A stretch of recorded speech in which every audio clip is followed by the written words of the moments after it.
ETF index mutual funds నేర్చుకుని stock మార్కెట్లో రాణించాలనుకుంటున్నారా? వెంటనే ఈ నెంబర్కి కాల్ చేయండి.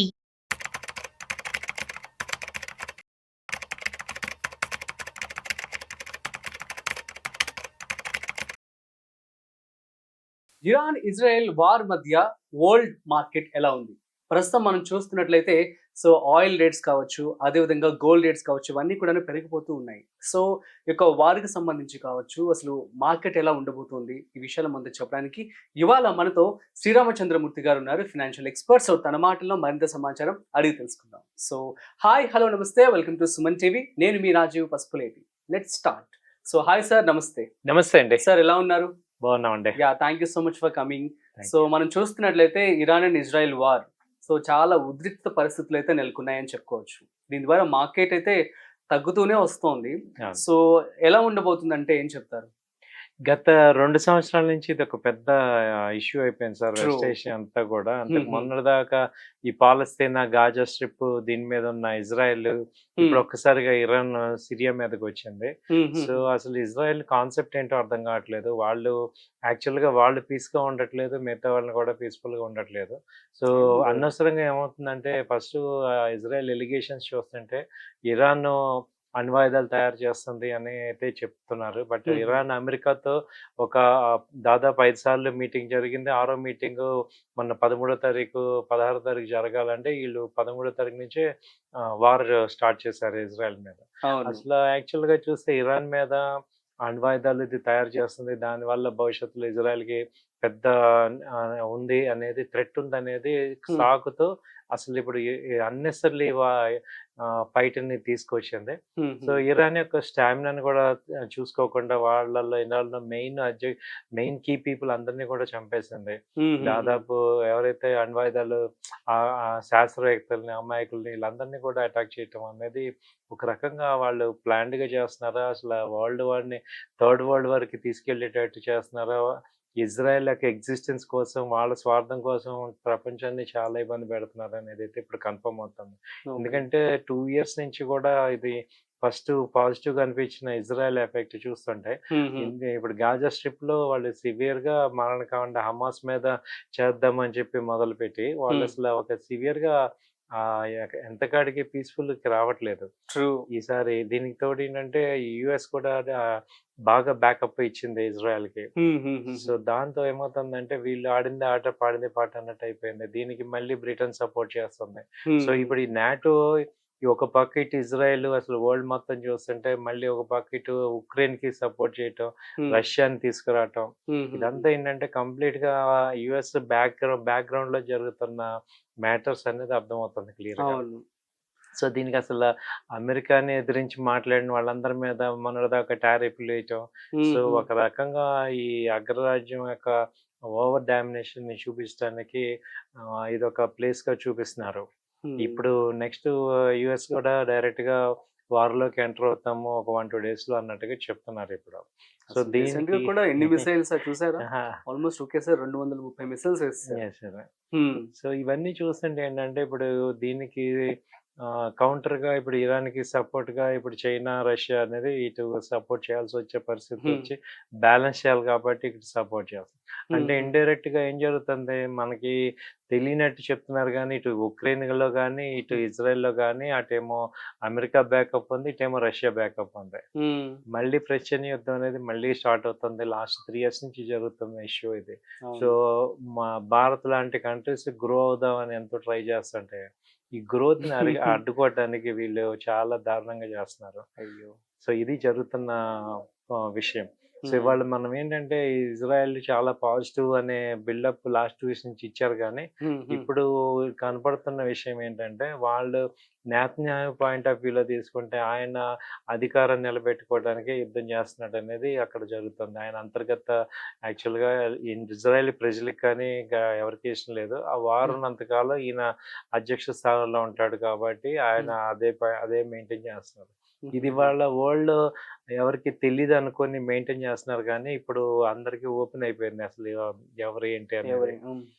దీన్ని ఏంటంటే మనం చూడాల్సిన పద్ధతి, లేకపోతే మన పాయింట్ ఆఫ్ వ్యూలో చూసుకుంటే ఇండియాకి ఎంత ఎఫెక్ట్ అవుతుంది, ఏ రకంగా అనేది మనం అర్థం చేసుకుంటే. ట్రూ. సో మనకైతే ప్రెసెంట్ ఓన్లీ ఆయిల్ పెరగటం అనేది జరిగింది. $10 లాస్ట్ 2 ఇయర్స్ నుంచి కూడా ఆయిల్ పెరగలేదు. ఎప్పుడైతే ఇరాన్ ఏంటంటే third largest production of oil అనమాట. సో ఎప్పుడైతే అది ఆయిల్ ప్లస్ రెండోది ఏంటంటే అది క్రూయిజ్ సప్లై కూడా ఇరాన్ నుంచే వెళ్తుంటాయి అనమాట నౌకలు. అది అరేబియాకి సముద్రానికిను మిడిల్ ఈస్ట్ సముద్రానికి మధ్యలో కనెక్షన్ ఇరాన్ దగ్గర ఉంది. సో ఇప్పుడు దానివల్ల ఏమవుతుంది, అదేదన్నా బ్లాక్ చేస్తే ఆ రూట్ ని బ్లాక్ చేస్తూ ఉంటుంది. దాదాపు వరల్డ్ 30% ఆయిల్ ట్రాన్స్పోర్ట్ అయ్యేది ఆ ఏరియా నుంచి. కాబట్టి అది అయింది కాబట్టి ఇక్కడ రేట్లు పెరుగుతున్నాయి. దీనివల్ల మన ఇండియాకి మెయిన్ ఇన్ఫ్లేషన్ ఎఫెక్ట్ వచ్చే ఛాన్సెస్ కనపడుతున్నాయి. సో రానున్న రోజుల్లో ఇది ఒకటే మేజర్ థ్రెట్ అనమాట. ఇప్పుడే మనం గుడ్ టైమ్స్ లో వెళ్తుంది రీసెంట్ గా రేపు అనుకున్నా కానీ ఇది ఎఫెక్ట్ జరుగుతుంది. అయితే ఉంటుందని చెప్పండి. ఎఫెక్ట్ అయితే ఉంటుంది. బట్ అమెరికాని గనక ఆగితే కొంచెం ఈ ఇరాన్ ఇప్పుడు ఇరాన్ బేషరతుగా ఇది పీస్ టాక్స్ ఓకే అన్నారు. సో అయినా కానీ వీళ్ళు ఇక్కడ యుద్ధాలు చేసుకుంటున్నారు. నెక్స్ట్ 1-2 వీక్స్ లో మాత్రం ఇది ఎలాగే కంటిన్యూ అయిందంటే ఇది కూడా ఒక ఆరని మంటలాగానే అయిపోతుంది. అటు పక్క రష్యా ఉక్రెయిన్ ఎలాగో ఇటు పక్కన ఇది అవుతుంది. సో దీనికి ఇక ఎప్పుడు స్టాప్ అవుతుందో కూడా తెలియట్లేదు. మార్కెట్ గురించి కూడా అన్స్టేబుల్ అని అన్స్టేబుల్ మళ్ళీ అవుతుంది. మరి లాస్ట్ 6 months బ్యాక్ మనం 3 months నుంచి కొంచెం ఊపిరి పీల్చుకున్నాం. ఎందుకంటే 6 months విపరీతంగా మార్కెట్ ఫాల్ ఉంది. సో ఈ సిచ్యుయేషన్ లో ఏంటంటే మన ఇన్వెస్టర్స్ అందరు కూడా బాగా ఆలోచించి మీరు ఏం చేయాలంటే మన క్యాపిటల్ కాపాడుకోవటం అనేది చాలా ఇంపార్టెంట్. లాస్ట్ టైం అనుకున్న ఈ ఇయర్ విపరీతంగా ర్యాలీలు అయితే ఇప్పుడు వచ్చేటట్లేవు. ఎందుకంటే ఇది ఆల్మోస్ట్ 6 months అయిపోయింది. ఇంకా నెక్స్ట్ 2-3 months ఈ కన్సల్టేషన్ ఈ స్టేజ్ లోనే ఉండి ఇదేదన్నా కనుక కొంత యుద్ధం తగ్గితే మాత్రం ఇది మనకి మళ్ళీ రైజింగ్ ఉంటుంది. కానీ ఈ యుద్ధం కనుకైతే కంటిన్యూ నెలలు ఇలాగే జరుగుతుంది అనుకోండి, ఇది పెద్ద అన్సర్టనిటీ క్రియేట్ అయిపోయి మళ్ళీ మార్కెట్స్ మళ్ళీ డౌన్ ట్రెండ్ ఛాన్సెస్ కనపడతాయి. మరి ఇటువంటి టైంలో లాంగ్ టర్మ్ ఇన్వెస్ట్మెంట్ చేసే వారి పరిస్థితి ఎట్లా అంటే ఏమని చెప్తారు? మరి ఇన్వెస్ట్మెంట్ చేయొచ్చు అంటారా లేదా ఆగమంటారా? లాంగ్ టర్మ్ లో ఏంటంటే సెలెక్టివ్ కంపెనీస్ ని అబ్జర్వ్ చేసుకోవాలి. సో మనము క్యాజువల్ కంపెనీస్ కాకుండా మనం బాగా ఇలాంటి తట్టుకునే కంపెనీలు ఏవైతే ఉన్నాయో వాటిల్లో లాంగ్ టర్మ్ చేసుకోండి. సో వీ కంపెనీస్ లో చేసుకునేటట్టయితే మీరు నిఫ్టీ పుట్ ఆప్షన్స్ బై చేసుకొని క్యాపిటల్ ప్రొటెక్ట్ చేసుకోండి. ఇప్పుడు 3 months కాంట్రాక్ట్స్ ఉంటాయి కాబట్టి జూలై ఆగస్ట్ వరకు కూడా ఉంటాయి. సో ఆగస్ట్ పుట్ ఆప్షన్స్ కానీ సెప్టెంబర్ పుట్ కానీ కొనుక్కేసుకుంటే మీరు అప్పటి వరకు హెచ్చుతగ్గులన్నింటినీ కూడా ఇండెక్స్ పుట్స్ కొనటం వల్ల మీకు పోర్ట్ఫోలియో బ్యాలెన్స్ అవుతుంది. ఎందుకంటే ఇవాళ పోర్ట్ఫోలియో ఇన్వెస్ట్ చేయడం ఈజీ కానీ క్యాపిటల్ ప్రొటెక్ట్ చేసుకోవడం చాలా కష్టం. సో ఇప్పుడున్న సిచ్యుయేషన్ మనం అర్థం చేసుకుని ఎగ్జిట్ అవ్వమని నేను చెప్పట్లేదు, కానీ ఉన్న పొజిషన్ ని మనం ప్రొటెక్ట్ చేసుకోండి. సో దానికి నేర్చుకోండి. Okay, fine sir. మరి డిఫెన్స్ అండ్ ఎనర్జీ సెక్టర్స్ ఎలా ఉన్నాయి? ఇప్పుడు బాగా హైక్ లో ఉన్నాయంటారా? సెక్టర్స్ అన్ని ప్రెసెంట్ ఇండియా వరకు ఏంటంటే రేట్ కట్ ఇవ్వటం వల్ల మనకి మంచి పాజిటివ్ గానే ఉంది. ఈవెన్ ఆ రేట్ కట్ ఎఫెక్ట్స్ బ్యాంక్స్ కూడా ఇచ్చేసాయి. ఆల్మోస్ట్ వినియోగదారులకు ఇచ్చారు. నెక్స్ట్ మంత్ నుంచి ఈఎంఐలు అన్ని తగ్గుతున్నాయి. సో దానివల్ల ఏంటంటే మనకి పర్చేసింగ్ పవర్ చాలా ఉంది. సో అమౌంట్ ఫ్రీ అవుతుంది కాబట్టి అటు లోన్స్ తీసుకోవటం కానీ లేకపోతే ఉన్న అమౌంట్ ని స్టాక్ మార్కెట్ లో ఇన్వెస్ట్ చేయటం కానీ ఇవన్నీ జరుగుతుంటాయి. సో సెక్టర్స్ మన ఇండియా పాయింట్ ఆఫ్ వ్యూలో ఏంటంటే ఈ డిఫెన్స్ సెక్టర్ కి మళ్ళీ ఇప్పుడు కరెక్షన్ వచ్చింది కొంచెం. సో కొత్తగా ఏ సెక్టార్లో అయినా చేసేటప్పుడు బై చేసేటప్పుడు ఏంటంటే టోటల్ అమౌంట్ ఒకే రేట్లో పెట్టకూడదు. ఇప్పుడు నేను ₹100 కొందాం అనుకున్నాను అనుకోండి, 100 షేర్లు ₹100 లో కొందాం అనుకుంటే ఇప్పుడు 50 షేర్స్ కొనండి. ఒక 10% తగ్గినప్పుడు మళ్ళీ ఒక 25%, మళ్ళీ ఒక 10% తగ్గితే ఇంకో 25%. సో అలాగే ఇన్వెస్టర్ ఏం చేయాలంటే ఇప్పుడు 100 షేర్స్ నేను కొన్నాను, ప్రాఫిట్ లో ఉన్నాను అనుకోండి, టోటల్ 100 అమ్మేయకండి, ఒక 50 షేర్స్ అమ్మండి, మళ్ళీ డౌన్ లో మళ్ళీ రొటేట్ చేయండి. అంటే ఓన్లీ ఇన్వెస్టర్ కి ఇప్పుడు డబ్బులు రావట్లేదు, ఓన్లీ ట్రేడర్ కి డబ్బులు రావట్లేదు. సో సెమీ ఇన్వెస్టర్ కి వస్తున్నాయి. సో కాబట్టి ఏంటంటే ఒకే కంపెనీని మీరు ఉండి ఒక 50% షేర్స్ రొటేట్ చేయగలిగితే మీరు అటు షార్ట్ టర్మ్ లో ఉంటేనే లాంగ్ టర్మ్ లో కూడా గెయిన్ అవుతున్నాం.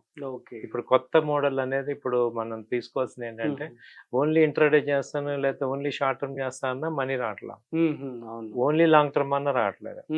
సో సెమీ ఇన్వెస్టర్ అవ్వాలి. ఓకే.